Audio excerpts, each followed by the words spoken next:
Hello everyone. So today I am going to start standard deviation.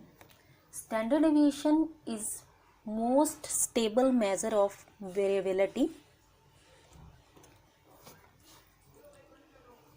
It is most important and the widely used measure after mean if we are using any other measure, that is the standard deviation. It is given by Karl Pearson and represented by the Greek symbol, that is sigma, abbreviated by SD. If we see the definition of the standard deviation, it is the difference of every observation from the mean value. Difference of every observation from the mean value, and it is calculated by the square root of deviation calculated from each score. So by looking at this definition, it is quite hard to understand. So we will proceed for the mathematical calculation of the standard deviation. After that calculation, you will understand this definition better.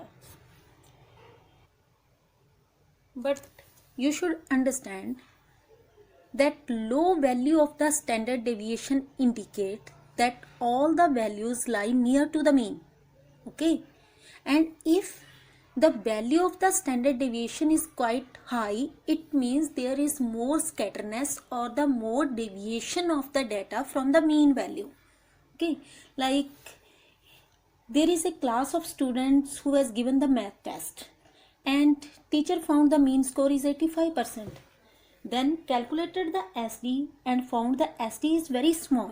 It suggests that the most of the students scored lies near to the 85, around the 85. It can be 80, 81, or on the other side 87, 88, 89, so on. So it is not widely spread. If this value is quite high, then there is the more deviations of the observation from the mean value. So to understand the standard deviation in better way, we will start the calculation for the ungrouped data and for the grouped data. So first of all, we will start the calculation of SD for the individual series, and the formula for that is square root of summation d square over n. Here d is equal to x minus x var. So here x is the value of the variables we are taking.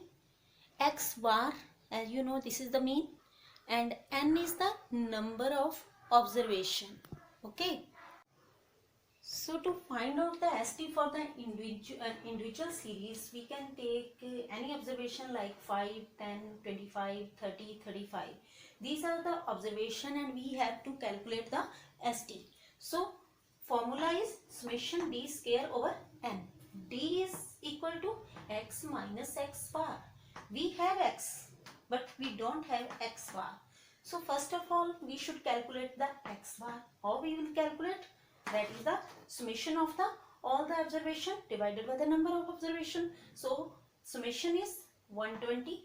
How many observations are there? 5. And we found the mean is 24. Okay. Now once we calculated the mean, what is the next steps? That is a x minus x bar. So first observation is 5 minus 24. Answer is minus 19. Never neglect the signs of minus because it will be automatically neglected when we do the multiplication of the same one. Okay. So next observation is 10 minus 24, that is minus 14. Then next observation is 25 and our mean is 24. So answer is 1. So same we will proceed for the rest of the observation. So this step is completed. So our next step is d square. So 19 into 19, 14 into 14, then 1 into 1, 6 into 6, 26 into 26. We have calculated the d. Now next is the summation. Okay.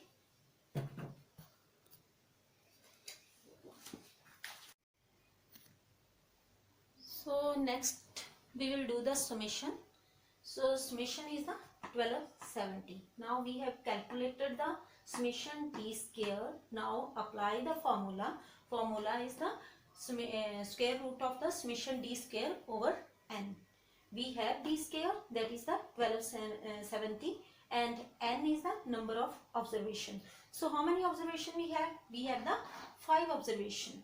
So fill all the values, and first of all you have to divide the value, that find out the square root. You can use your calculator also. Okay, then in this way you can calculate your ST. So this is the way to calculate the ST for the individual series. So before proceeding the discrete class, I want to make you one thing very clear. According to some books, the formula for the ST is written like, that is the square root of the summation x square over n. But x square, again it is equal to x minus x bar. Okay. Then according to other books, it is directly written, instead of using the d, it is written like, that is the square root summation x minus x bar square over n. So don't get confused while watching the different books or the different internet places. So ultimately the formula will remain same.